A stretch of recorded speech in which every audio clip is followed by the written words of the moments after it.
മഹാഗുരു ശരണം. ഇന്ന് മാർച്ച് 26 ബുധനാഴ്ച. എന്നെ കാണുകയും കേൾക്കുകയും ചെയ്യുന്ന എല്ലാ ഈശ്വര ചൈതന്യങ്ങൾക്കും ശ്രീനിവാസപ്പയുടെ വിനീത നമസ്കാരം. അപ്പോൾ ഇന്നലെ ഞാൻ വളരെ അപൂർവം ഒരു 10ഓളം പേർക്ക് മാത്രമേ ഞാൻ മെസ്സേജ് അയച്ചുള്ളൂ. കാര്യം എന്താണെന്ന് വെച്ച് കഴിഞ്ഞാൽ ഈ കണ്ടിന്യൂസ് ആയിട്ട് 3-4 ദിവസമായിട്ട് ഫോൺ ഇങ്ങനെ യൂസ് ചെയ്തത് കൊണ്ടുള്ള ഒരു അസ്വസ്ഥത. പ്രത്യേകിച്ച് ഇപ്പോഴത്തെ കാലാവസ്ഥ വളരെ ചൂടാണ്. എറണാകുളം സിറ്റിയിൽ വളരെയധികം ചൂടാണ്. അപ്പം അതും ഒരു ഘടകമാണ്. എങ്കിലും 10ഓളം പേർക്ക് ഇത് ചെയ്തു. ഇന്നും അതുപോലെ തന്നെ ചെയ്യും. അപ്പോൾ അതിൻ്റെ ഇടയ്ക്ക് ഒരു സജഷൻ കിട്ടി. കാര്യം നമ്മൾ ലാപ്ടോപ്പിൽ വാട്സാപ്പ് ലാപ്ടോപ്പിലേക്ക് കണക്ട് ചെയ്ത് കഴിഞ്ഞാൽ ഒന്നുകൂടി നന്നായിരിക്കും, മൊബൈലിൻ്റെ അത്രയും പ്രോബ്ലം ഇല്ല എന്ന് പറഞ്ഞുകൊണ്ട് ഇനി അതൊന്ന് ചെയ്ത് നോക്കാൻ പോവുക. പക്ഷേ ലാപ്ടോപ്പ് ഞാൻ യൂസ് ചെയ്യാറില്ല. നോക്കിയപ്പോൾ അതൊന്ന് ഓണാകുന്നില്ല. അതൊന്ന് സർവീസ് സെൻറ്ററിൽ പോകണം. ഇപ്പോൾ പോയി നോക്കിയിട്ട് അങ്ങനെ ലാപ്ടോപ്പിൽ വാട്സാപ്പ് യൂസ് ചെയ്ത് ഈസി ആണെങ്കിൽ അത് ഞാൻ കണ്ടിന്യൂ ചെയ്യും. അതിൻ്റെ ഇടയ്ക്ക് ഇന്നലെ ആരോ ഒക്കെ ദക്ഷിണ അയച്ചതായിട്ട് നോട്ടിഫിക്കേഷൻ കണ്ടു ഗൂഗിൾ പേയിൽ. ഞാൻ എന്തുകൊണ്ട് ദക്ഷിണയുടെ കാര്യത്തിൽ പറയുന്നതെന്ന് വെച്ച് കഴിഞ്ഞാൽ, ഞാനിപ്പോൾ എന്തെങ്കിലും ഒരു ഗ്രന്ഥത്തിൻ്റെ അടിസ്ഥാനത്തിൽ എന്തെങ്കിലും ആണ് ഞാൻ ചെയ്യുന്നത്. ഇപ്പം ഞാൻ ജ്യോതിഷിയാണ്, അതെൻ്റെ ഉപജീവന മാർഗമാണെങ്കിൽ ഓക്കെ. ഞാനതല്ല, എൻ്റെ ഇൻഡ്യൂഷൻസ് വെച്ചാണ് ഞാൻ വർക്ക് ചെയ്യുന്നത്. അപ്പോൾ ഒരാൾ ദക്ഷിണ തന്നാൽ അത് ഇൻഡ്യൂഷൻസ് കിട്ടും എന്നാണെന്നൊന്നും എനിക്ക് പറയാൻ സാധിക്കുന്നില്ല.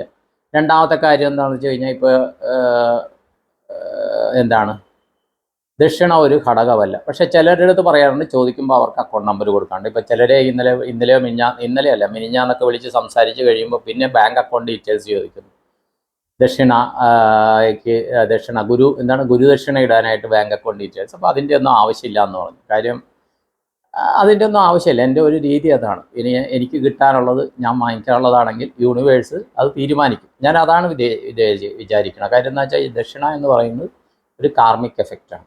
എപ്പോഴും അത് ഒരു പണം ആണെങ്കിൽ തന്നെയും ആ പണം ഏത് വിധേനയാണ് നമ്മൾ വാങ്ങുന്നത്, എന്ത് മാധ്യമത്തിന് എന്തിനെ ഒരു സാക്ഷിയാക്കിക്കൊണ്ടാണ് നമ്മൾ വാങ്ങുന്നത്, അതിൻ്റെതായ കാർമികം ഉണ്ടാവും. ഓക്കെ.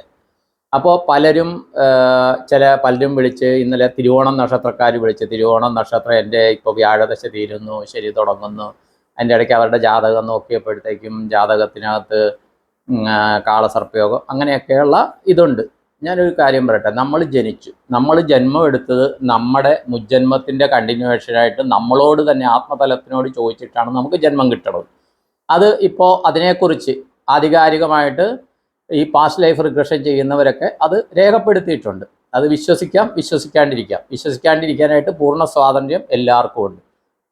അങ്ങനെ നമ്മുടെ തന്നെ അനുവാദത്തോടുകൂടി നമുക്കൊരു മാതാപിതാക്കളെ തന്ന് ഈ ജന്മം തന്ന് ഇന്ന കാര്യങ്ങളിൽ നിങ്ങൾ പ്രതിവിധി ചെയ്യാനുണ്ട്, നിങ്ങളുടെ കാർമിക് എഫക്റ്റ് തീർക്കാനുണ്ട്. അമ്പലങ്ങളിൽ ചെന്ന് വഴിപാട് ചെയ്യുമെന്ന് പറഞ്ഞല്ല ഈ ജന്മം തരുന്ന കാര്യം. അമ്പലങ്ങളിൽ പോയി വഴിപാട് നടത്താൻ പറ്റാത്ത സമൂഹം ഇവിടെയുണ്ട്, മറ്റു മതസമൂഹങ്ങളുണ്ട്. നമ്മുടെ ഹിന്ദുക്കൾക്ക് മാത്രമാണ് അതിൻ്റെ ഒരു സൗഭാഗ്യം കിട്ടിയിരിക്കണം. അമ്പലത്തിൽ ചെന്ന് കുറേ വഴിപാട് ചെയ്ത് കഴിഞ്ഞാൽ അതിൻ്റെ എഫക്റ്റ് കൊണ്ട് നമ്മുടെ കാർമികം മാറും എന്ന് പറയുന്നു. പക്ഷേ ആ വഴിപാട് കൊണ്ട് മാത്രം മാറുകയില്ല, കുറേ നമ്മുടെ ശ്രമം വേണം. അല്ലെങ്കിൽ വഴിപാട് കണ്ടിന്യൂസ് ആയിട്ട് കുറച്ച് വർഷങ്ങളിൽ ചെയ്യേണ്ടി വരും. അപ്പോൾ ഈ നമ്മുടെ ഒരു ഗ്രഹത്തിനെയും നമുക്ക് കുറ്റം പറയാൻ പറ്റുകയില്ല. എല്ലാവരും കുറ്റം പറയുന്ന ഗ്രഹമാണ് ശനി, രാഹു, കേതു, പിന്നെ ചൊവ്വ. നമ്മുടെ എല്ലാം എന്ന് പറഞ്ഞാൽ ഒരു പകലുണ്ടെങ്കിൽ രാത്രിയുണ്ട്, അത് ബാലൻസ് ചെയ്ത് പോവുകയാണ്. വെളുത്ത പക്ഷം ഉണ്ടെങ്കിൽ കറുത്ത പക്ഷമുണ്ട്. അത് ബാലൻസിങ് ആണ്, യൂണിവേഴ്സിൻ്റെ ബാലൻസിങ് ആണ്. നമ്മൾ ചെയ്യുന്ന കാർമിക്കിൻ്റെ റിഫ്ലക്ഷൻ. ഇപ്പോൾ നമ്മൾ കഴിക്കുന്ന ആഹാരത്തിൻ്റെ വേസ്റ്റ് പുറത്തു പോകുന്നില്ലേ, അതുപോലെ തന്നെയുള്ള ചില ബാലൻസിങ് ആണ് ഇതിൽ നടക്കുന്നത്. ക്ലോക്ക് കറങ്ങുന്ന പോലെ കറങ്ങുന്നു. അപ്പോൾ അതിൽ നമുക്ക് ഒരു ഗ്രഹത്തിനെയും നമ്മൾ കുറ്റം പറയുന്നത് ശാശ്വതമല്ല. എൻ്റെ അനുഭവങ്ങൾ വെച്ച് ഞാൻ പറയുകയാണ്. നമ്മൾ ചെയ്ത കാർമികത്തിൻ്റെ എഫക്റ്റായിട്ടാണ് നമ്മുടെ ജാതകഗ്രഹനിലയിൽ ഗ്രഹങ്ങൾ നിൽക്കുന്നത്. അതിനെ അനുകൂലമാക്കാനായിട്ട് എന്ത് വഴി? ആദിത്യൻ തൊട്ട് കേതു വരെയുള്ള ഗ്രഹങ്ങൾ, അതിൻ്റെ ഇടയ്ക്ക് ഗുളികം കയറി ഇടയ്ക്കിടയ്ക്ക് ചാടി ഓരോടുത്ത് നിൽക്കും. ഗുളിക ഭവനാധിപൻ എന്ന് പറഞ്ഞിട്ടൊരു പ്രയോഗം തന്നെ ജ്യോതിഷ ആചാര്യന്മാർ ചെയ്യാറുണ്ട്. അപ്പോൾ അതിലെ എങ്ങനെ നമുക്ക് നല്ല നടപ്പിലൂടെ രക്ഷപ്പെടാമെന്ന് മാത്രം വിചാരിക്കുക. പിന്നത്തെ ഒരു കാര്യം, എപ്പോഴും ദൈവം എന്ന് പറയുന്ന ശക്തിയുമായിട്ട് ബന്ധിപ്പിക്കുന്ന നമ്മളിലുള്ള ഒരേ ഒരു ഘടകം മനസ്സാണ്. നമ്മൾ ചെയ്യുന്ന ആക്ഷൻ ഇങ്ങനെ നിന്ന് തൊഴുന്നതോ ഒന്നുമല്ല.